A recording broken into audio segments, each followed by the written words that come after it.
샬롬, 사랑과 결함. 네 번째, 무언가 거스리는 일들이 단발적으로 발생했던 것이다. 일단 미정과 어울리던 남자애들이 나를 보며 쑥덕거리기 시작했다. 마치 들으라는 듯이. 그러나 꽤나 작은 목소리로. 나는 분명 그 단어를 그들로부터 듣고야 말았다. 한 번은 이런 일도 있었다. 특별 활동 시간에는 통상 동아리 활동을 하기 마련이었는데, 그날따라 선생님이 우리를 불러놓고 수업 영상 하나를 보여주겠다고 했다. 자, 오늘은 시간이다. 그러자 애들이 환호했고 선생님은 멋쩍은 표정을 지었다. 나는 사실 선생님이 멋쩍은 표정을 지을 때부터 일이 심상치 않게 돌아가리라는 걸 알고 있었던 것 같다.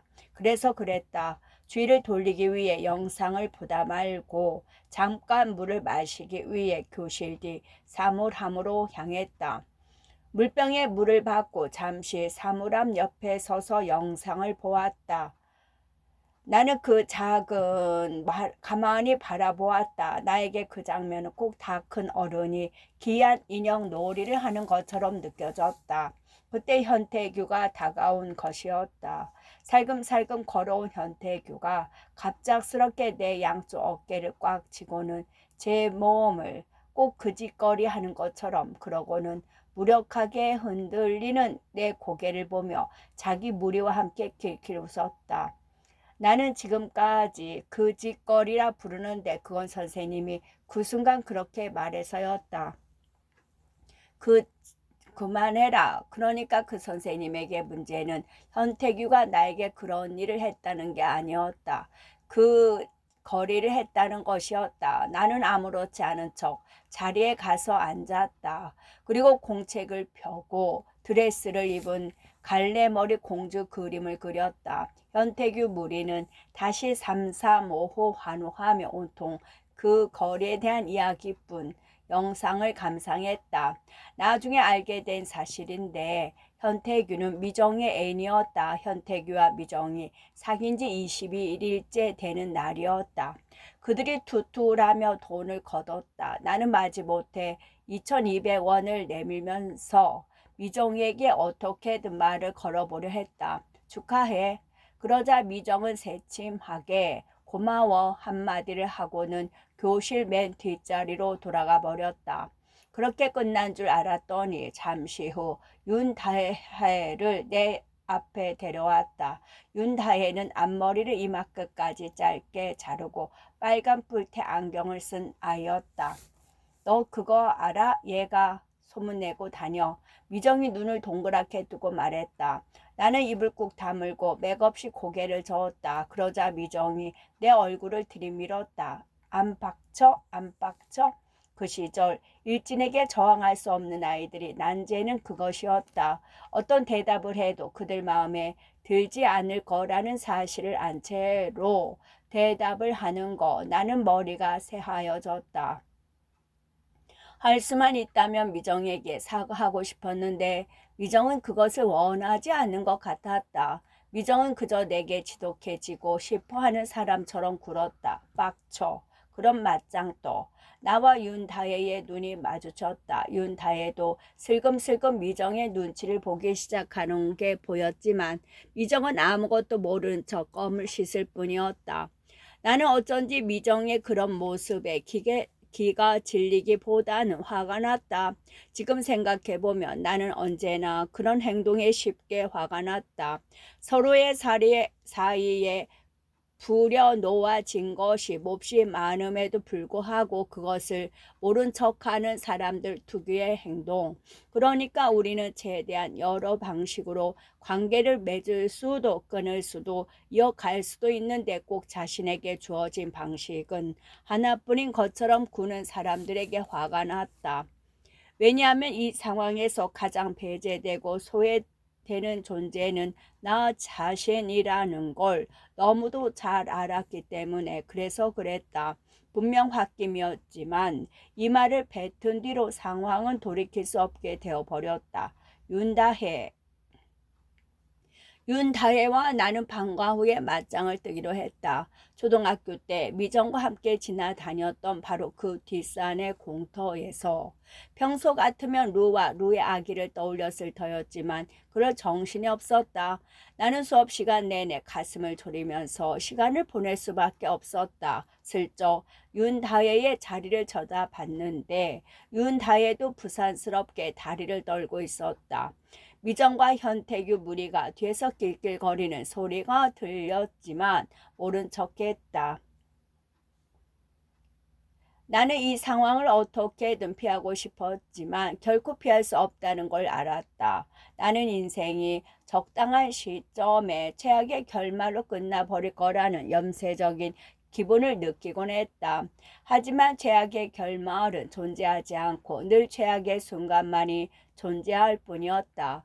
이제 와서 생각건대 그 감각은 세계가 이루 말할 수 없는 불가해한 상황으로 구성되고 나는 속절없이 휘말릴 뿐이라는 것을 그 시절에 이미 알아차렸기 때문에 발생하는 것이었다. 나는 생각지도 못한 상황에서 걸레가 되고 그 짓거리하는 연이 되고 그건 내 의도도 누구의 의도도 아니다. 세계가 그렇게 나를 그 범죄에 포함시키는 것이다. 나는 종례를 끝나고 미정과 현태, 윤다혜 그리고 나머지 무리와 함께 공터로 갔다. 나와 미정이 늘 함께 올랐던 그곳으로. 미정은 일부러 그런 건지는 모르겠지만 정확히 루와 루의 아기를 만났던 곳으로 향했다. 나는 그곳에 있을 미정 아빠의 봉분을 떠올렸다. 밑에 파묻힌 건 연필 한 자루. 그건 애도를 위한 방식이었다.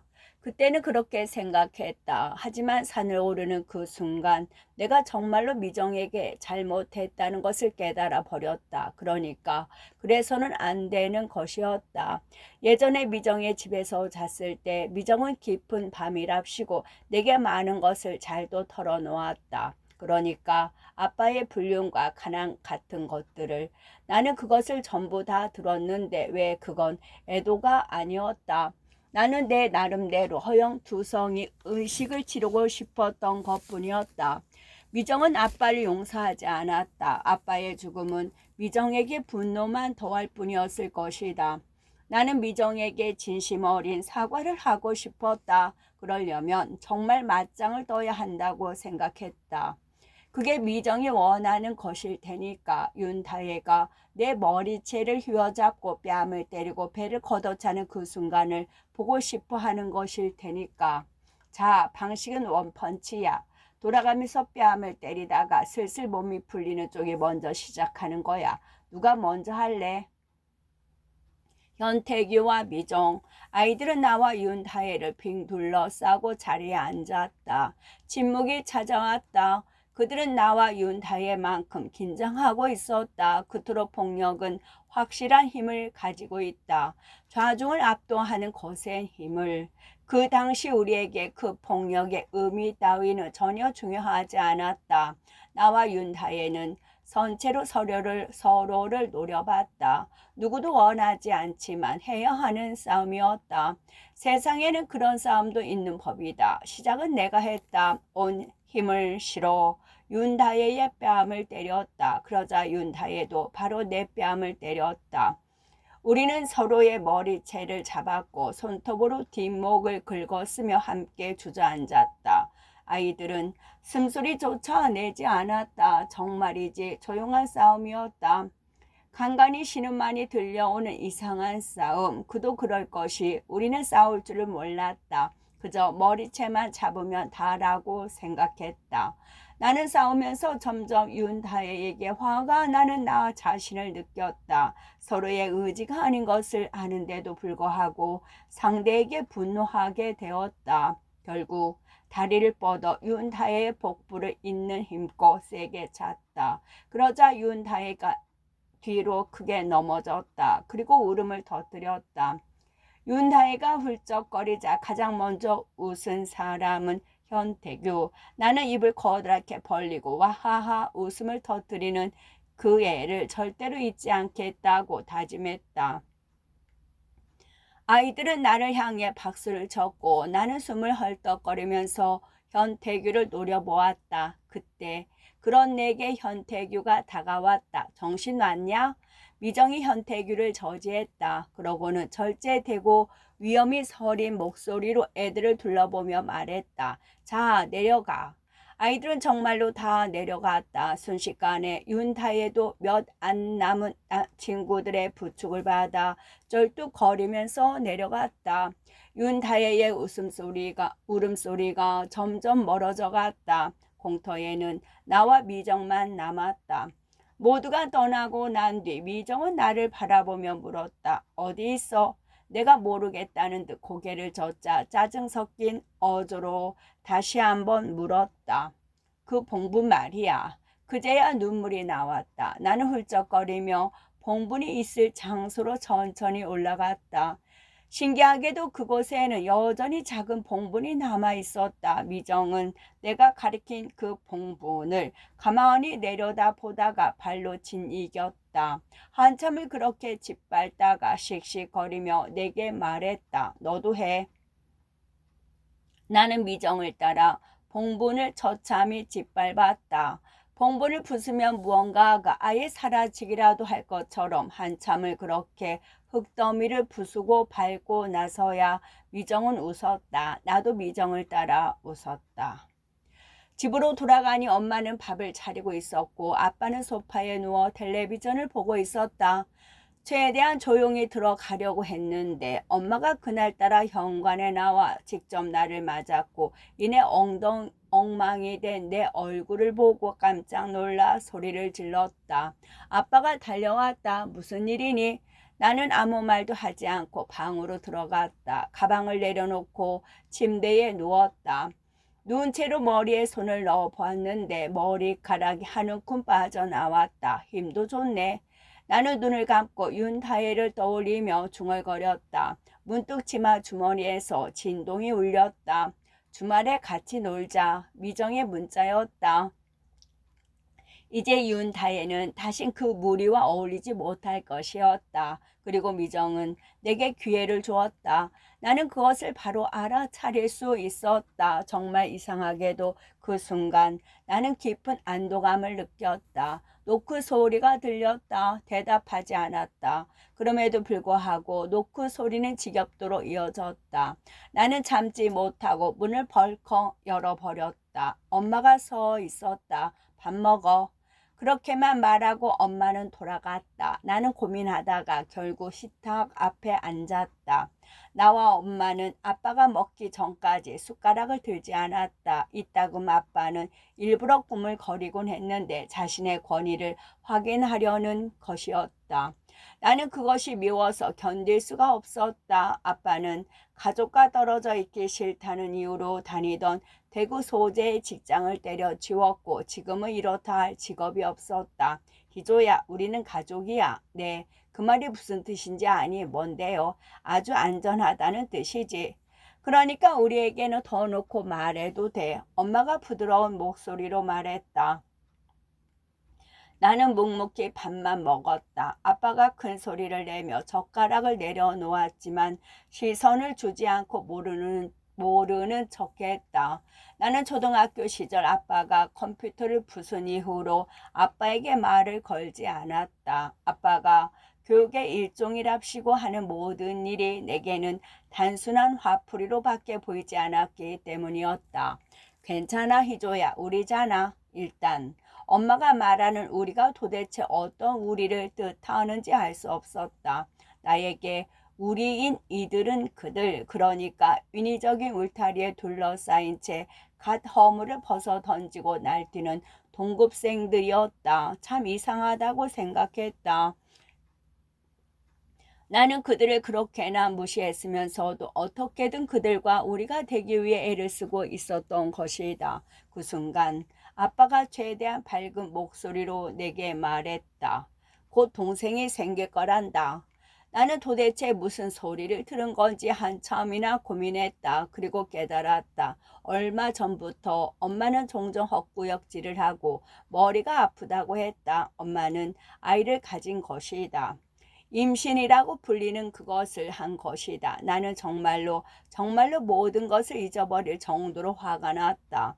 누군가 내게 가족이라는 존재를 언제 처음 실감했느냐고 물으면 나는 주저하지 않고 바로 그 순간에 대해서 말할 것이다. 아무도 말해주지 않았지만 나는 동생이 생긴다는 것의 의미를 이미 알고 있었다. 그러니까 가족이 하나 더 생긴다는 건 식구가 는다는 거고, 식구가 는다는 거 더 깊은 가난의 늪에 빠지게 된다는 거다. 나는 부모는 무슨 생각으로 내가 기뻐하기를 기대했던 걸까? 나의 부모는 무슨 생각으로 내가 기뻐하기를 기대했던 걸까? 나 너무 지쳐요. 아빠는 그 말을 듣고 멍하니 나를 바라보았다. 엄마는 큰 실수를 저질렀다는 걸 깨달았다는 듯이 입을 틀어 막았다. 그리고 그제야 내게 질문다운 질문을 했다. 너 왕따 같은 건 아니지?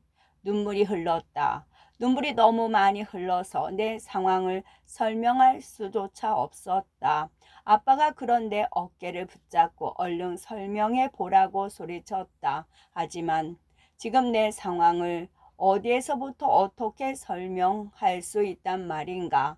나는 아무 말도 하지 않고 조용히 자리에서 일어났다. 그렇게 식사는 끝났고 나는 방으로 들어가 그 안에서 나가지 않았다.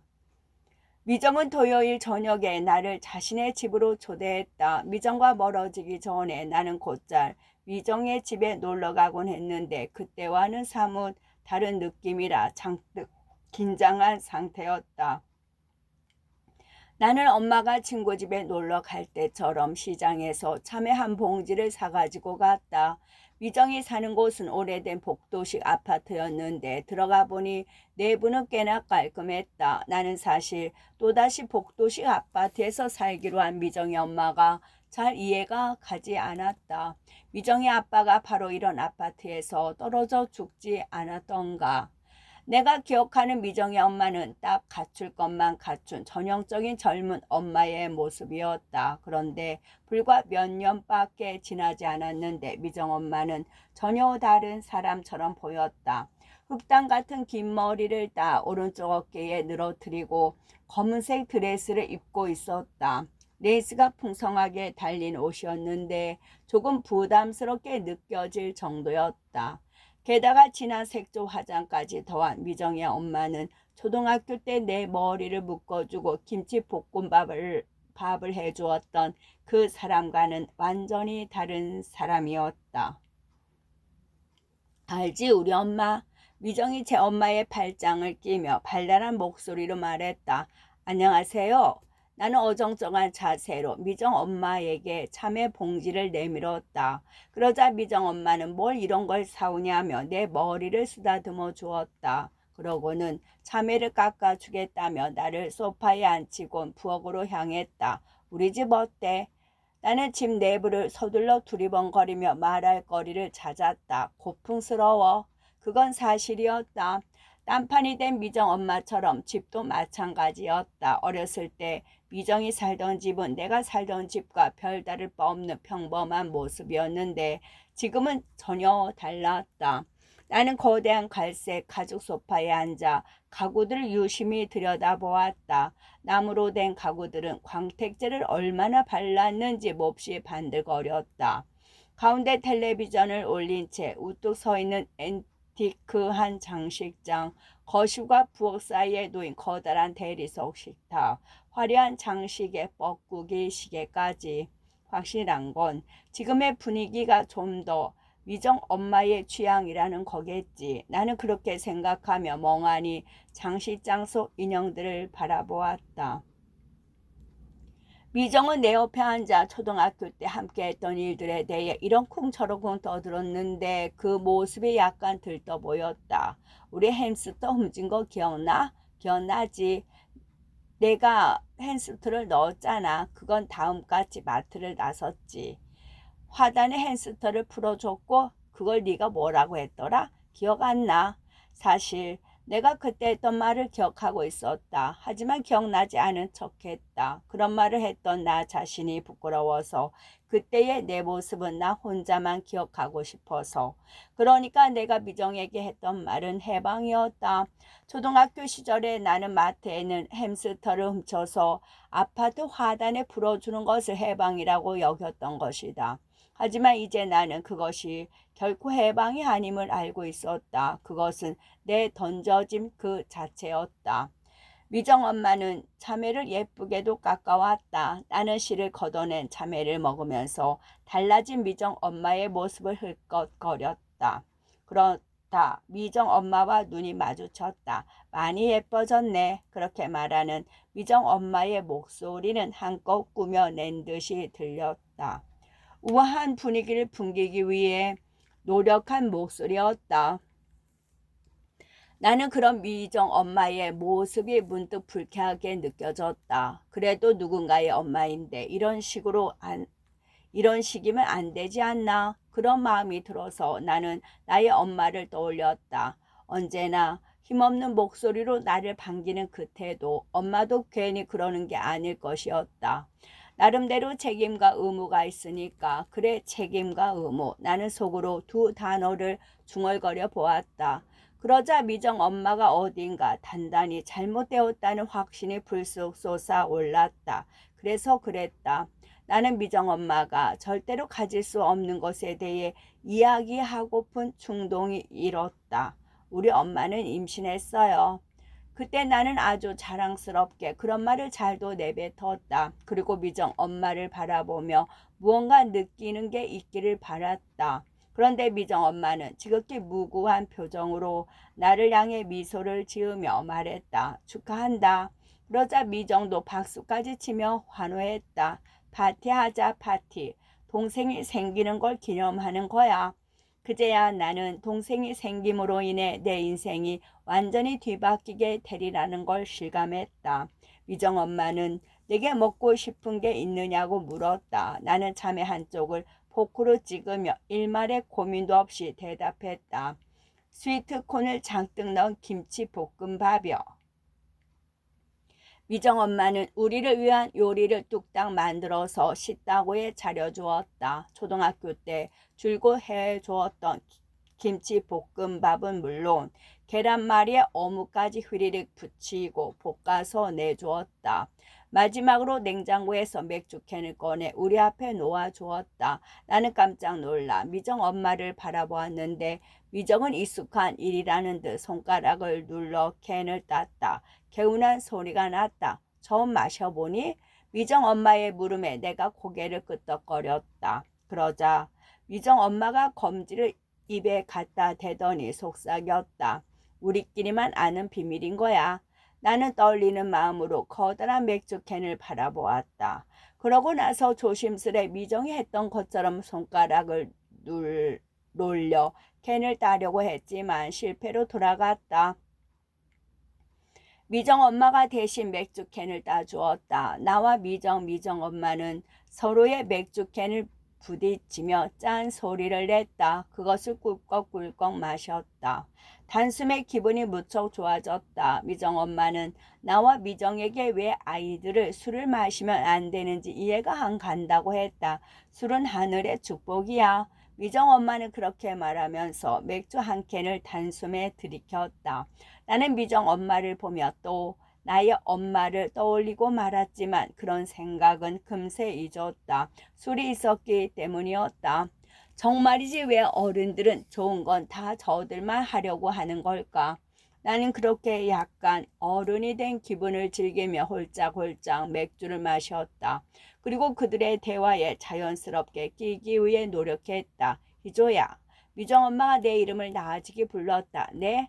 내가 어떻게 우리 집을 다시 일으켰는지 아니? 어떻게요? 안 먹고 안 쓰고 후진 사람 취급받으면서 악착같이 버텼다. 나는 달리 할 말이 없어 그저 고개를 끄덕였다. 우리는 한참을 먹고 마셨다. 저녁 시간이 훌쩍 지났지만 좀처럼 집에 가고 싶은 새 마음이 들지 않았다. 나는 조심스레 미정 엄마에게 물었다. 자고 가도 돼요? 그러자 미정 엄마는 흔쾌히 허락해 주었다. 심지어 엄마에게 직접 전화를 걸어 주겠다고 했다. 미정이 환호했다. 옛날 생각난다, 그치? 나도 웃으며 고개를 끄덕거렸다. 미정이 내게 손을 내밀었다. 가자, 내 방 구경시켜 줄게. 미정이의 방은 난잡했다. 온갖 화장품이 늘어선 책상에는 자습서가 성의 없이 쌓여 있었다. 미정은 방을 구경시켜 준다더니 들어오자마자 자신의 분홍색 철제 침대에 누워 문자를 했다. 실실 웃어가면서 나는 그런 미정을 희끗거리면서 들꽃 무늬의 노란 벽지를 손으로 쓸어보았다. 방바닥에는 자물쇠가 달린 다이어리가 아무렇게나 널브러져 있었다. 나는 그 조악한 자물쇠를 가만히 바라보다가 미정에게 물었다. 누구랑 문자해? 태규, 너 현태규 진짜 좋아해? 재빠르게 휴대폰 자판을 누르던 미정의 손가락이 잠시 멈췄다. 그리고 다시 천천히 자판을 누르다 멈추기를 반복했다. 마침내 미정이 나를 바라보았다. 거실에서는 몰랐는데 얼굴이 아주 붉어져 있었고 눈동자는 흐렸다. 나는 미정의 그런 흐트러진 모습을 보면서 가슴이 조금 빠르게 뛰는 것을 느꼈다. 착하잖아. 착해서 좋아해? 무슨 말이 하고 싶은 거야? 우리 말이야. 응, 그때 말이야. 교감이 6학년 성준 오빠 뺨을 때린 날, 그래서 우리가 경찰에 신고한 날, 그날에 대한 이야기를 미정이 먼저 할 거라고 예상하지 못한 채였다. 심지어 변할 거라고는 상상도 하지 못했다. 나는 미정의 의중을 파악하려고 미정의 얼굴을 빤히 바라보았다. 보면 볼수록 미정의 표정은 미군 그 자체였다. 나는 누워있는 미정에게 천천히 다가갔다. 그러자 미정이 고개를 돌려 피했다. 나는 그 모습에 용기가 생긴 나 자신을 느낄 수 있었다. 그래서 그랬다. 너에게 아직 한 번의 은총이 남아있다는 거 알아. 할아버지와 아버지, 그 다음에 죽음에 대해서 말한 적 없잖아. 그건 그냥 그때 현태기를 죽여. 난 걔가 싫거든. 나는 그렇게 말하고 몸을 일으켜 미정의 방에서 나갔다. 미정이 내 뒤에 대고 물었다. 어디가? 화장실. 작은 일 볼 때는 물 내리지 마. 왜? 그게 우리 집 룰이야. 화장실에서는 정말이지 정체 모를 찝찝한 냄새가 났다. 변기에는 노란 오줌이 모여 있었고 나는 차마 그곳에서 볼일을 볼 수 없었다. 칫솔도 한 개밖에 없었다. 나는 미정과 미정 엄마가 칫솔 함께 쓰는 거라고 추측했다. 그것은 아주 그럴듯한 추측이었다. 나는 찬물로 세수를 하면서 미정에게 현태규를 죽이라는 말을 한 나 자신이 썩 마음에 든다고 생각했다. 다시 미정의 방으로 돌아갔을 때 미정은 잠들어 있었다. 아니, 잠든 척하는 것일 수도 있었다. 상관없었다. 나는 미정을 가만히 바라보다가 우리가 뒷산에서 잠시 순간을 떠올렸다. 각자의 우울한 나날에 대해서 덜 떠들면서 보이지 않는 앞날을 공유하던 그 순간을 어쩐지 얼굴이 가까워졌고 나는 그 순간을 떠올리며 그제야 확신했다. 내가 미정에게 느끼는 열정은 나만의 것이 아님을. 나와 미정은 현태교가 결코 끼어들 수 없는. 칠이 벗어진 하얀색 장롱 앞에는 미정의 롱샴 백백이 놓여 있었다. 나는 소리가 나지 않게 최대한 조심하며 그것을 매보았다. 전신 거울에 롱샴 백백을 맨 내 모습을 비춰봤다. 정말이지 어울리지 않았다. 그러니까 그게 문제였다. 우리는 아주 비슷한 사람임에도 불구하고 결코 어울리지 않았다. 그건 누구의 문제도 아니었다. 비밀로 해줄게. 미정이 누워있는 그 자세 그대로 내게 말했다. 뭘? 태규 죽여달라고 한 거. 너도 좀 솔직해져. 걔 싫잖아. 죽여버리고 싶을 만큼 싫어한다고 모든 게 해결되지 않아. 롱샴 백팩을 맨 채로 나는 누워있는 미정을 가만히 바라보다가 고개를 끄덕였다. 미정은 별다른 말을 하지 않았다. 하지만 미정이 모종의 후회를 하고 있다는 것을 알 수 있었다. 누군가가 죽기를 바라는 마음을 가진다는 건 좋지 않은 일이다. 나도 알고 있었지만 그럼에도 미정과 달리 내 마음속에 일어나는 현태규에 대한 증오를 잠재울 수 없었다. 미정은 이상하게 늘 나보다 한 발짝 앞서 있었다. 그날 이후로 나는 엄마를 졸라 교복을 타이트하게 줄였고 미정과 스킨푸드에 가서 비비크림을, 에뛰드 하우스에 가서 틴트를 샀다. 처음에는 어색했지만 시간이 지날수록 나에게 맞는 화장법을 알게 되었다. 학교에서는 자연스럽게 윤다혜의 역할을 맡았다. 군것질 거리를 사오고 숙제를 베끼도록 내어주고 무리 중 누구나 쓰나듬을 수 있도록 머리를 들이미는 역할. 현태기와 무리들은 내게 무슨 짓을 했는지 전혀 기억이 안 나는 것처럼 굴었다. 나는 그들과 어울리면서 앙심을 그대로 품고 있었다. 하지만 앙심을 드러내는 일은 결코 일어날 수 없었다. 나는 그럴 주제가 되지 못했으니까. 어느 날 미정은 한껏 들뜬 얼굴로 내게 갈 곳이 있다고 했다. 어디? 비밀이야. 미정은 그렇게만 말하고 종례 후 나를 어디론가 데려갔다. 허름한 상가의 옥탑이었다. 그곳에는 현태규와 그의 무리들이 있었다. 여기가 어딘데? 내가 묻자 미정이 아무렇지도 않게 말했다. 윤다의 집. 그러니까 윤다의 아버지가 지방에서 일하기 때문에 윤다의 혼자서 자취를 하고 있고 그것을 현태규 무리가 아지트로 사용한다는 것이었다. 나는 장즉 어지럽혀져 있고 곳곳에 곰팡이가 핀 그 집을 둘러보며 눈살을 찌푸렸다.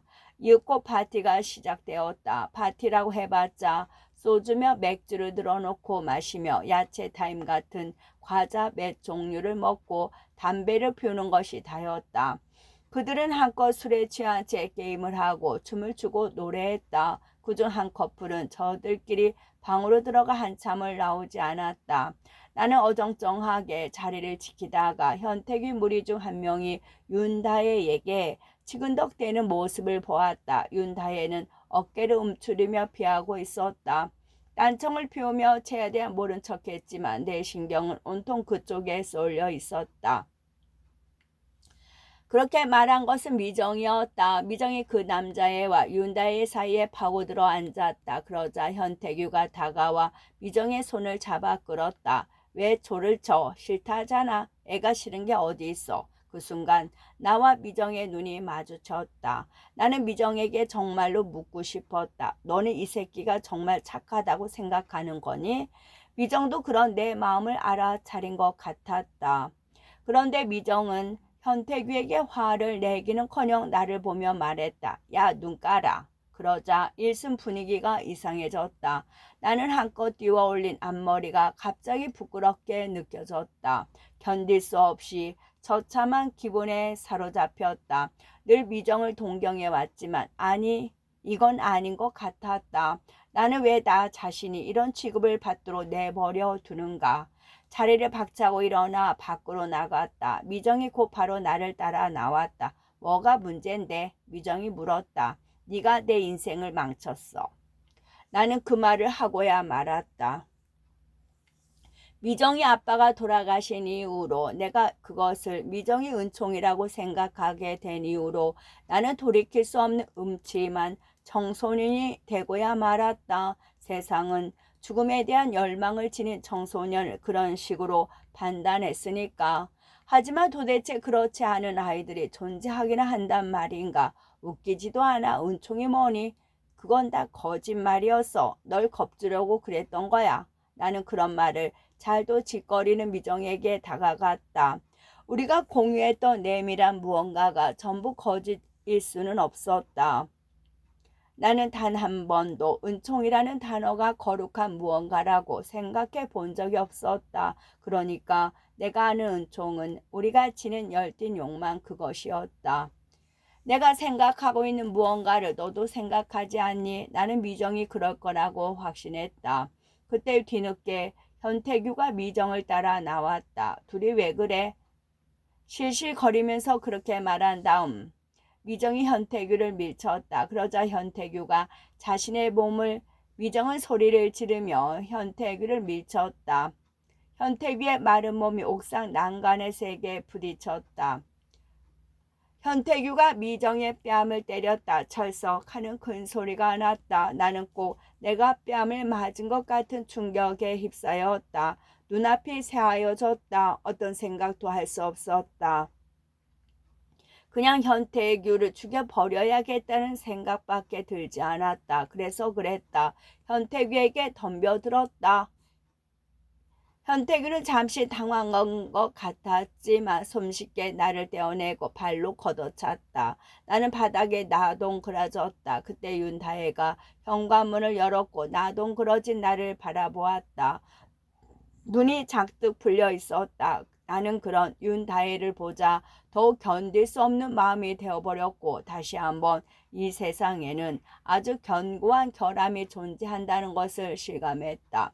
그 순간 미정이 현태규를 그러고는 있는 힘껏 난간을 향해 내달렸다. 퍽 묵직한 차로 떨어지는 소리가 났다. 현태규는 심각한 부상을 입었고 그것은 미정도 마찬가지였다. 그리고 그 사건 때문에 내가 질 나쁜 무리와 어울린다는 사실을 내 부모가 전부 알게 되었다. 아빠는 참지 못하고 내게 손찌검을 했고 엄마는 배를 부여잡고 오열했다. 도대체 왜 그러는 거니? 우리가 할 수 있는 건 다 해줬잖아. 나는 내가 왜 이러는지 모르겠다는 부모의 말이 더 이상하게 들렸다. 내가 모르면 그들은 알아야 하는 거 아닌가? 그 일과는 별개로 나는 미정이 들리는 소문에 의하면 미정이 또다시 전항을 갈지도 모른다고 했다. 병원 앞을 몇 번이나 서성거렸지만 쉽사리 들어갈 용기가 나지 않아 돌아오기를 반복했다. 그러다가 미정 엄마로부터 전화가 걸려왔다. 미정이가 기다린다. 나는 미정 엄마의 말이 진짜일지 의문이 들었지만 일단 미정을 만나기로 마음을 먹었다. 그때처럼 시장에서 과일을 사들고 병실을 찾았다. 그곳에는 미정 엄마와 미정 그리고 윤다혜가 있었다. 나는 윤다혜가 있다는 사실에 조금 놀랐지만 아무렇지 않은 척했다. 미정 엄마는 나에게 자리에 앉으라고 했다. 나와 윤다혜는 침대에 누워있는 미정을 앞에 두고 나란히 앉은 모양새가 되었다. 그리고 맞은편에 미정 엄마가 팔짱을 끼고 섰다. 그러니까 내가 너희들을 부른 건 미정의 엄마가 잠시 뜸을 들이다가 말했다. 너네는 아니라는 말을 하기 위해서야. 어쩐지 위험이 서린 목소리였다. 나는 처음으로 미정 엄마에게서 어떤 어른다운 힘을 느꼈다. 자, 따라해봐. 아니다. 나와 윤다혜는 괜스레 미정의 눈치를 봤다. 우리가 우물쭈물하자 미정 엄마가 더 큰 소리로 우리에게 말했다. 나는 아니다. 나와 윤다혜는 조그만 목소리로 미정 엄마의 말을 따라 하기 시작했다. 나는 아니다. 우리는 시궁창에 살고 있다. 우리는 시궁창에 살고 있다. 시궁창에는 더러운 쥐들 뿐이야. 시궁창에는 더러운 쥐들 뿐이다. 나와 윤다혜는 그 말들을 천천히 따라했다. 이상하게 눈물이 났다. 내가 훌쩍거리자 윤다혜도 훌쩍거렸다.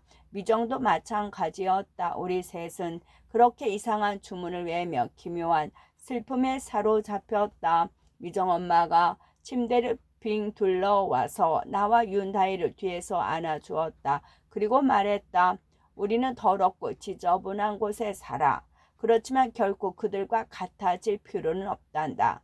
나는 남편이 죽고 나서 활력을 되찾았어. 그건 내 탓이 아니지 않니?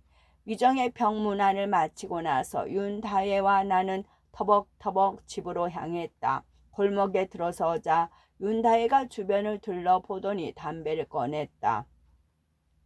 너도 할래?